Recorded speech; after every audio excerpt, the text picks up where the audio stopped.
¿Qué tal, jóvenes? Buenos días. Estamos creo en nuestra clase 27.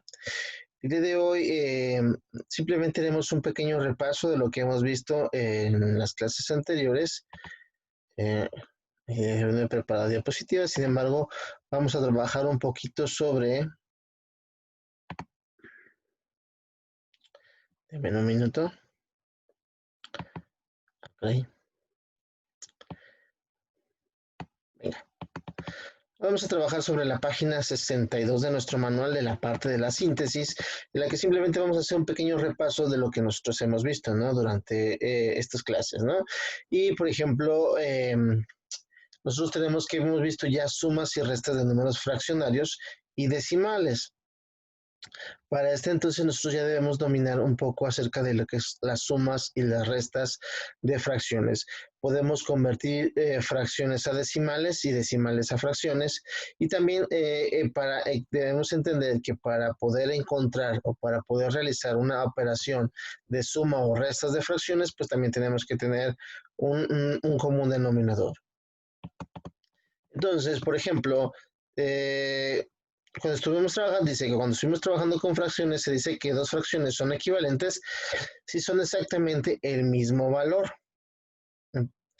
Entonces, por ejemplo, me dice que las fracciones 2/3 es igual a 6/9, son equivalentes.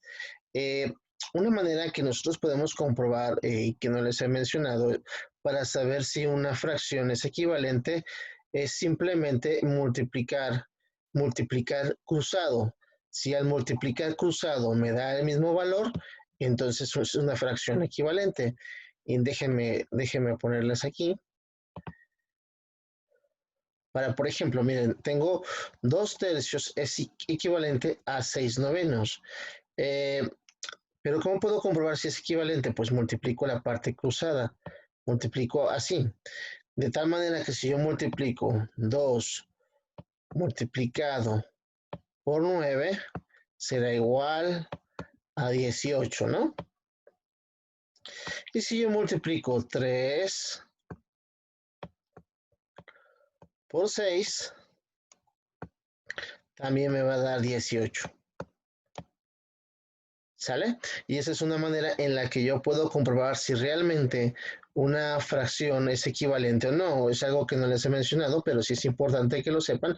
Para comprobar eso simplemente tengo que multiplicar cruzado. Denme un momento, déjenme cambiar esto para verlo un poco mejor. Venga. Déjenme ver si lo podemos hacer un poco más grande.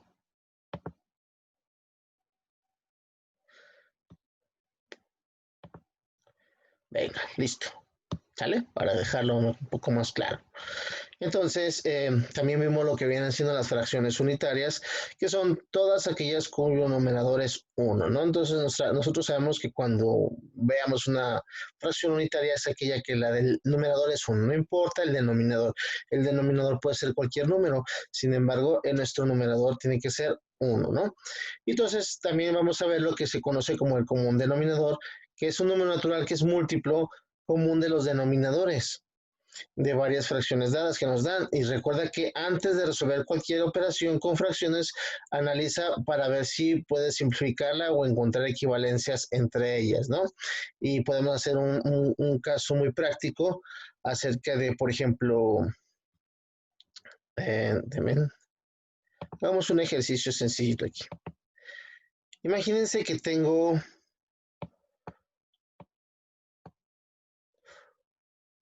un noveno más, no sé, 4/18.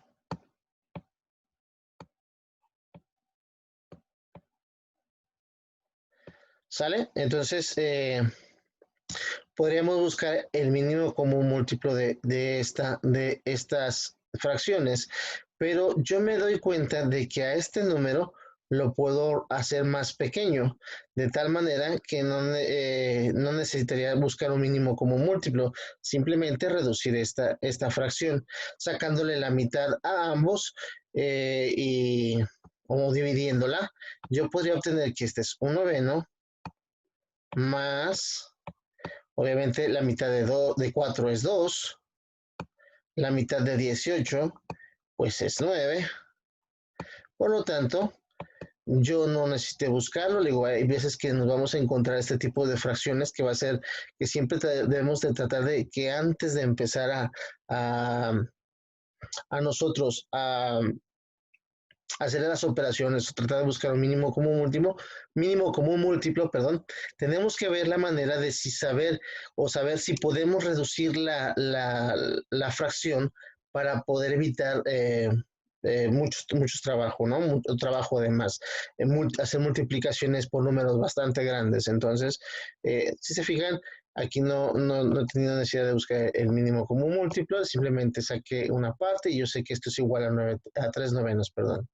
Entonces, esa también es una manera que podemos hacer, pero en dado caso de que, por ejemplo, no tuviéramos eh, la manera, en este caso, por ejemplo, si fuera un noveno más un 18avo, aquí sí tendríamos que buscar los múltiplos, ¿no? Y tendríamos que, por ejemplo, empezar con los múltiplos, que son 9, 18, 27,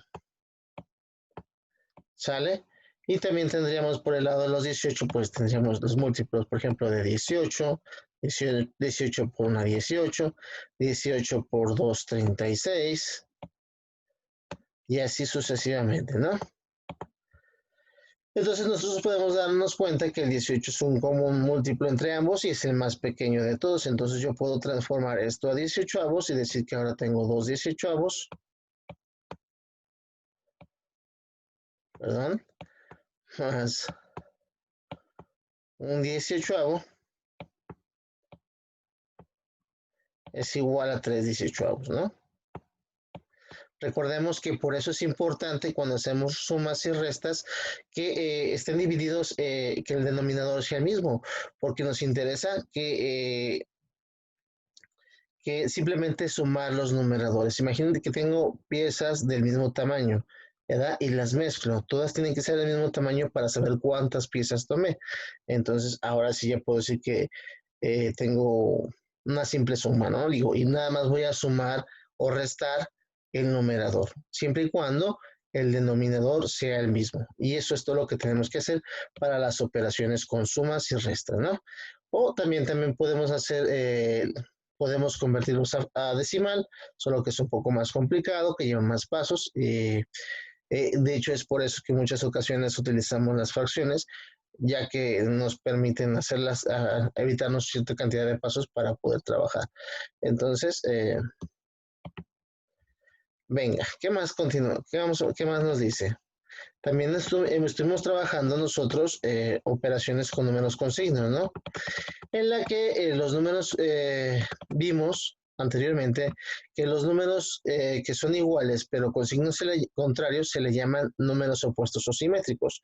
Por ejemplo, tengo el 3 que tiene un signo positivo y su simétrico sería el -3 porque es el mismo número 3, pero con un signo contrario. Así como el simétrico de -3 sería +3 porque simplemente le estoy cambiando el signo.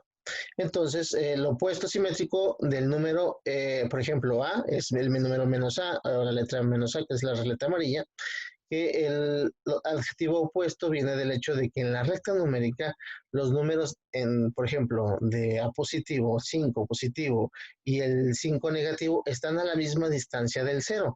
Entonces, eso lo vamos a encontrar como que viene siendo nuestro valor absoluto.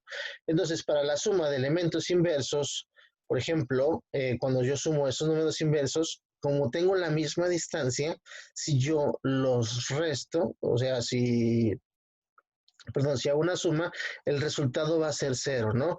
¿Por qué? Porque voy a recorrer, si estoy en el lado, digamos que estoy en el lado de los positivos, si tengo 5 y le sumo -5, quiere decir que me voy a recorrer hacia el lado del 0, ¿sí? Sin la misma cantidad y voy a llegar al 0, ¿no? Si estoy en el -5 y recorro 5 lugares en positivo, vos me recorrería hacia donde está el 0 exactamente otra vez y entonces volvería a ser 0. Entonces, la suma de dos números que son simétricos me da siempre 0. Entonces, si queremos sumar algo que nos dice que si queremos sumar dos números con el mismo signo, debemos de respetar el signo y sumar los valores absolutos de ambos números. En este caso, nosotros podemos empezar por algo muy sencillo. Nosotros ya sabemos que si no pongo, que si un número no tiene signo, el signo es positivo, ¿no? Entonces, si yo simplemente digo que es 7 más 3, nosotros sabríamos decir que obviamente esto es 10, ¿no?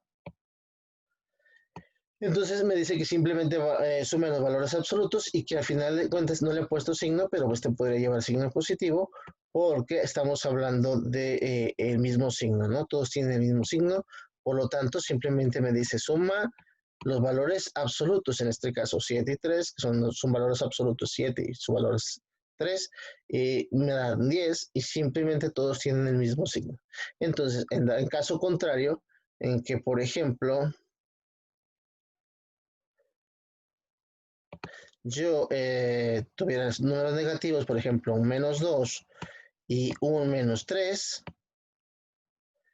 si se fijan, me está diciendo también que yo respete el signo. Por lo tanto, como los dos son negativos, pues simplemente paso el negativo y sumo los valores absolutos. 2 más 3 es igual a 5. Y esa es otra manera que nos dice que nosotros ya vamos a ver que números iguales, números con signos iguales se suman y los signos se respetan.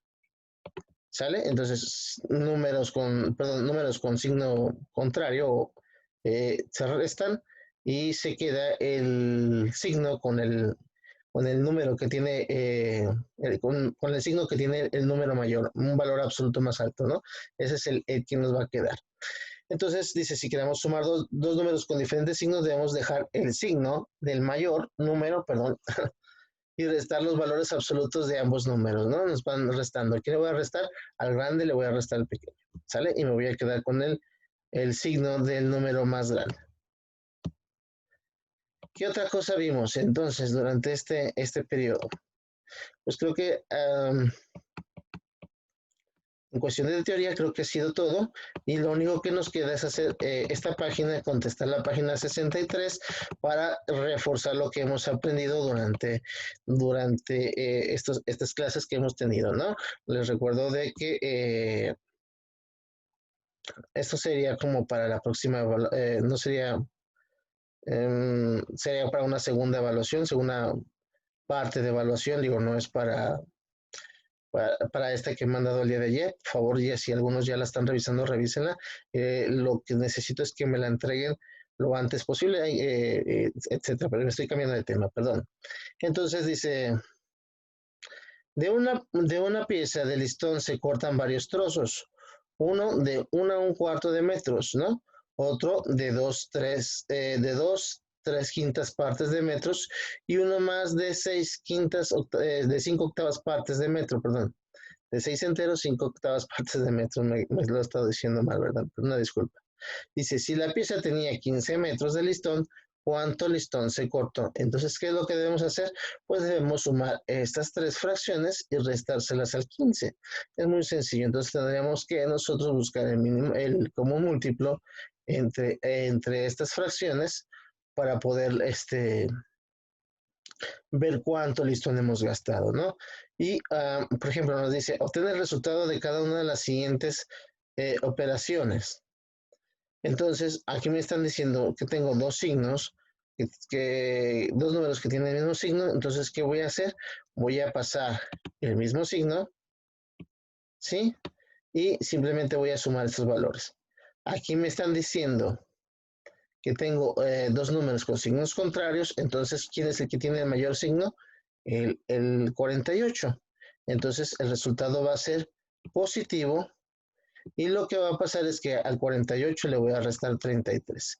En este caso, si se fijan, me aparecen que los signos han sido cambiados, que ahora es más, el número más grande ahora es negativo, por lo tanto el resultado sería negativo y haría lo mismo, ¿no? Al grande le quito el pequeño, ¿sale?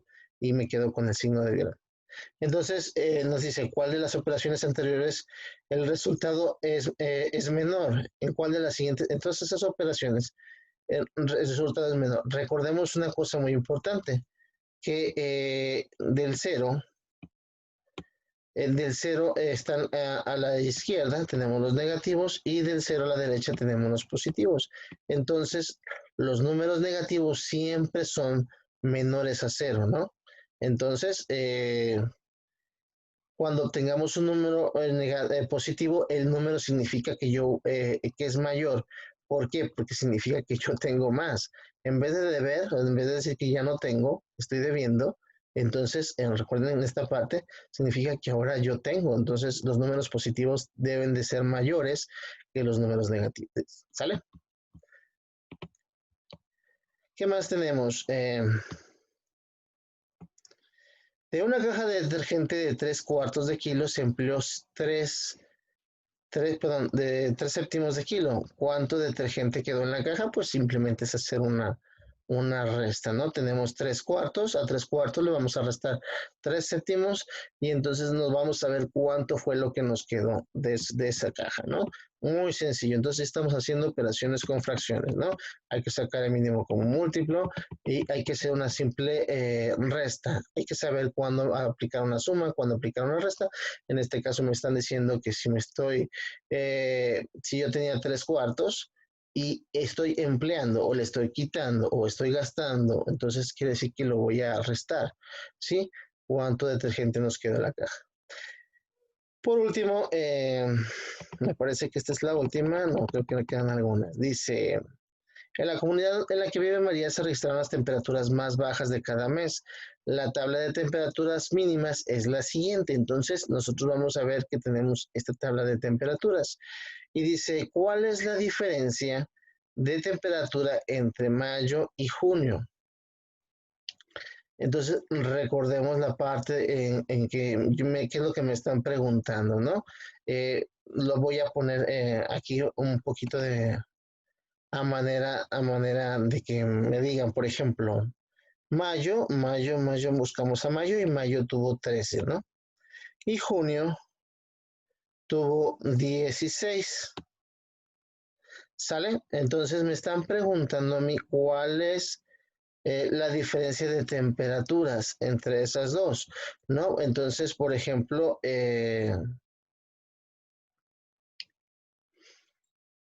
me están preguntando que, por ejemplo, yo tengo a mayo, que tengo 13, más un número, no me han dicho cuál, ¿sale? Debo llegar a 16. Entonces nosotros sabemos muy simple, ¿no? Que la diferencia entre ambos es 3. Sí, entonces esa sería la diferencia, ¿no? Digo, ya les he pasado un poquito la respuesta, pero vamos ayudándoles un poquito a uno más difícil. Dice, ¿cuál es la diferencia entre enero y febrero? Entonces, tomamos el lápiz y buscamos a enero y febrero. Entonces, tengo menos 10 y menos 9. Entonces, fíjense lo que tendríamos que hacer. Tenemos menos 10 y me dice que qué número sumado me daría a mí menos 9. ¿Sí? Porque lo que yo estoy buscando es el número o la diferencia que se encontraría aquí. Entonces, si se fijan, sería el 1. El 1 positivo porque tengo signos contrarios, o de todos modos yo sabía que la diferencia del menos 10 hacia el 9, hay uno del lado positivo, ¿no? O si yo lo manejara en la recta numérica también, por ejemplo, si yo tuviera aquí el menos 10, también podría verlo así, y aquí tengo el menos 9, pues si yo camino, como les digo, hacia la derecha, estoy caminando hacia los números positivos. Por lo tanto, ¿cuántos espacios estoy caminando? Estoy caminando un lado, por lo tanto, un lugar positivo. Entonces, obviamente sería más 1 y por eso aquí tengo más 1. ¿Sí? Claro que también pude haber tenido aquí más menos 1, es algo que, bueno, tal vez veamos más adelante, pero nosotros debemos reflexionarlo de esta manera, perdón, reflexionarlo de esta manera. Entonces, vaya, entonces ya lo único que hay que hacer es esto y la parte de aquí de reforzar en equipo, pues obviamente pues la dejamos pendiente porque no podemos estar todos de manera presencial. Eh, Sería nada más contestar el resto de las preguntas. Entonces, es algo que nosotros ya hemos hecho. Por favor, entonces, les pido que si tienen dudas, por favor, me las hagan saber. Eso sería todo para el día de hoy. Y ¿qué más tenemos? Creo que tenemos por ahí algunos pendientes, pero igual daremos algunas indicaciones por ahí por plataforma para hacérselas llegar si estuviera algo que tengamos que hacer, ¿no? Entonces, de mi parte, el día de hoy es todo y nos vemos en una próxima clase. Hasta luego.